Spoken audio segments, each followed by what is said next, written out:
Mtume hajawahi kusema kwamba ukiswali swala 5 utalipwa pepo. La. Wewe umeswali, itategemea umeswali vipi. Namna ulivyoswali ndio utalipwa.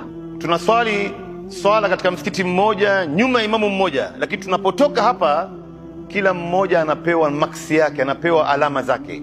Kuna watu ambao wanatoka na alama 9 juu ya 10 miongoni mwetu hapa, kuna wengine wanatoka na alama 8 juu ya 10, wengine alama 5 juu ya 10, wengine alama 3, wengine alama 2 juu ya 10, wengine alama 1 juu ya 10. Na kuna watu miongoni mwetu hapa tunaswali nao nyuma ya imamu mmoja, na swala ikimalizika anatoka na 0 out of 10. 0.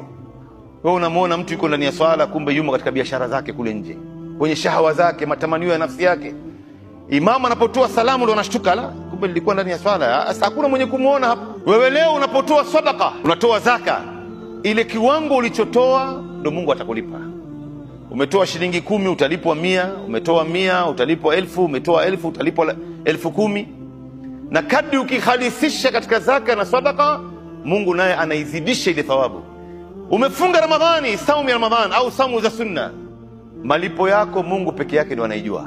Mwenyezi Mungu anasema katika hadithi al-Qudsi, saumu ni yangu mimi na mimi ndio ambaye nitakailipia.